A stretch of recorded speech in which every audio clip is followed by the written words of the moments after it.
ಸ್ವಾಗತ ಸುಸ್ವಾಗತ.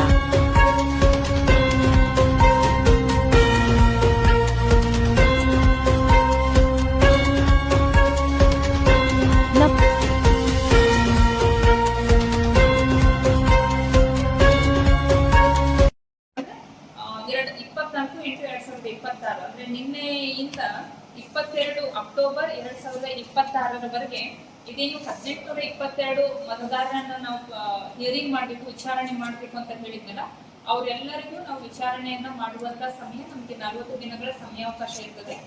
ಇವ್ರು ಏನ್ ಮಾಡ್ಬೇಕು ಅಂತಂದ್ರೆ, ಈ 1822 ಜನ ಇವರು ಒಂದು ಸುಮಾರು 11 ದಾಖಲೆಗಳಿದ್ದಾವೆ. ಆ 11 ದಾಖಲೆಗಳನ್ನ ನಾವು ಈಗಾಗಲೇ ಬೂತ್ ಲೆವೆಲ್ ಆಫೀಸರ್ಗಳಿಗೂ ಗೊತ್ತದ. ಈ 1822 ಜನ ಮತದಾರ ಯಾರಿದ್ದಾರೆ ಅಂತ ಹೇಳಿ ಅವ್ರಿಗೆ ಮಾಹಿತಿ ಇರ್ತದೆ. ಈಗಾಗಲೇ ಅವ್ರಿಗೆಲ್ಲ ನಾವು ಇನ್ಸ್ಟ್ರಕ್ಷನ್ ಕೊಟ್ಟೇವಿ. ಇವರಿಗೆ ನಮಗೆ ದಾಖಲೆಗಳು, ಬರ್ತ್ ಸರ್ಟಿಫಿಕೇಟ್, ಪಾಸ್ಪೋರ್ಟ್,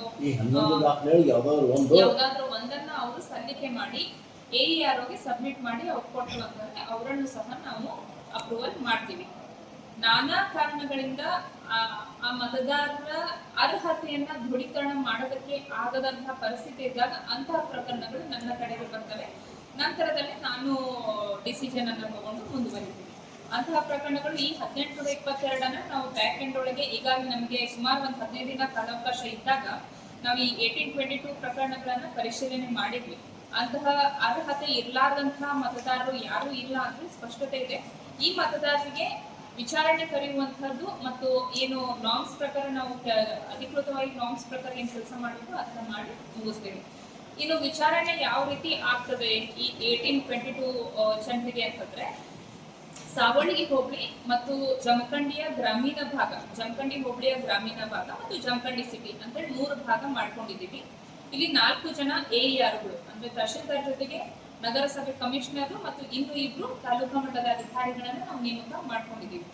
ಇವರು 4 ಜನ AERಗಳು ಒಬ್ಬೊಬ್ಬರಿಗೆ ಸುಮಾರು 400 ರಿಂದ 500 ಜನರನ್ನ ಹಿಯರಿಂಗ್ ಮಾಡುವಂತ ಒಂದು ಅವಕಾಶ ಇರ್ತದೆ. ಅವರು ಗ್ರಾಮ ಪಂಚಾಯತಿ, ಆ ವ್ಯಾಪ್ತಿಯಲ್ಲಿರುವಂತಹ ಗ್ರಾಮ ಪಂಚಾಯತಿಗೆ ಹಿಯರಿಂಗ್ ನೋಟಿಸ್ ಅಂದ್ರೆ ಮತದಾರರಿಗೆ ನಾವು ಹಿಯರಿಂಗ್ ನೋಟಿಸ್ ಕೊಡ್ತೀವಿ.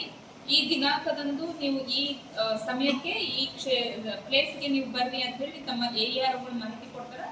ಈ 1822 ಜನ ಅಲ್ಲಿಗೆ ಹೋಗಿ, ಅಂದ್ರೆ ಅವ್ರಿಗೆ ನೋಟಿಸ್ ಬಂದಿರ್ತದೆ ಅದ್ರ ಪ್ರಕಾರ ಅಲ್ಲಿಗೆ ಹೋಗಿ ಅವ್ರಿಗೆ ಈಗಾಗಲೇ ಬೂತ್ ಲೆವೆಲ್ ಆಫೀಸರ್ಗಳು ಮಾಹಿತಿ ಕೊಟ್ಟಿರ್ತಾರೆ. ಈ ದಾಖಲೆಗಳನ್ನ ತಗೊಂಡು ನೀವು AER ಹತ್ರ ಹೋಗ್ಬೇಕು ಹೇಳಿ ಅದ್ರ ಪ್ರಕಾರ ಅವ್ರು ಹೋಗಿ ವಿಚಾರಣೆ ಹಾಜರಾದ್ರು ಅಂತಂದ್ರೆ ಅವರನ್ನ ಸೇರಿಸುವಂತ ಕೆಲಸವನ್ನ ಮಾಡ್ತೇವೆ. ನಗರಸಭೆ ವ್ಯಾಪ್ತಿ ಒಳಗೆ ಸಿಟಿ ಒಳಗೆ ಸುಮಾರು 800 ಜನರನ್ನ ನಾವು ಇಲ್ಲಿ ಹಿಯರಿಂಗ್ ಕರೆಯುವಂತಹ ಪರಿಸ್ಥಿತಿ ಇರೋದ್ರಿಂದ ಇಲ್ಲಿ ನಾವೇನ್ ಮಾಡ್ತೀವಿ, ಶಿಫ್ಟ್ ಆಗಿ ಮಾಡ್ತಾ ನಗರಸಭೆ ಮತ್ತು ಕಮಿಷನರ್ ಮತ್ತು ನಮ್ಮ ತಹಶೀಲ್ದಾರರು ಇಬ್ರು ಸಹ ಜಂಟಿಯಾಗಿ ಕೆಲಸವನ್ನ ಮಾಡ್ತಾರೆ.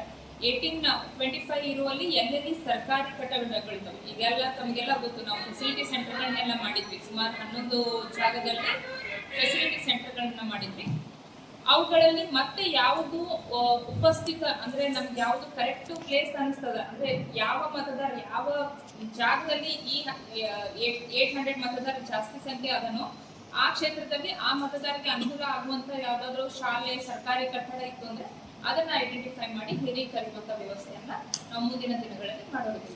ಸೊ ಇದಿಷ್ಟು ವಿಚಾರಣೆ ಮಾಡುವಂತದ್ದು. ಮತ್ತು ಇದಾದ್ಮೇಲೆ ಇದೆಲ್ಲ ಪ್ರೊಸೆಸ್ ಕಂಪ್ಲೀಟ್ ಆದ್ಮೇಲೆ ಫೈನಲ್ ಆಗಿ ನಾವು ಈಗ ಸದ್ಯ ಡ್ರಾಫ್ಟ್ ರೋಲ್ ಅನ್ನ ಮಾಡಿದ್ವಿ. ಫೈನಲ್ ಪಬ್ಲಿಕೇಶನ್ ಆಫ್ ಈ ರೋಲು 27 ಅಕ್ಟೋಬರ್ 2026 ಅಂತಂದ್ರೆ ಈ ಪೂರ್ತಿ ಈ SIR ಪ್ರಕ್ರಿಯೆ 27ನೇ ತಾರೀಕಿಗೆ ಮುಕ್ತಾಯ ಆಗ್ತದೆ.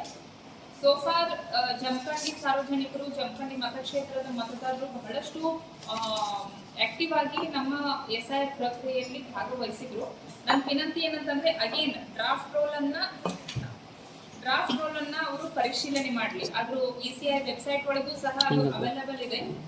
ಏನೇ ಕರೆಕ್ಷನ್ಗಳು, ತಿದ್ದುಪಡಿಗಳಿದ್ರು ಸಹ ಅವ್ರ ಅಪ್ಲಿಕೇಶನ್ ಆನ್ಲೈನ್ ಹಾಕಿನೂ ಸಹ ನಮಗೆ ಕೊಡ್ಬೋದು. ಅವುಗಳನ್ನ ತಿದ್ದುಪಡಿ ಮಾಡ್ತೇವೆ.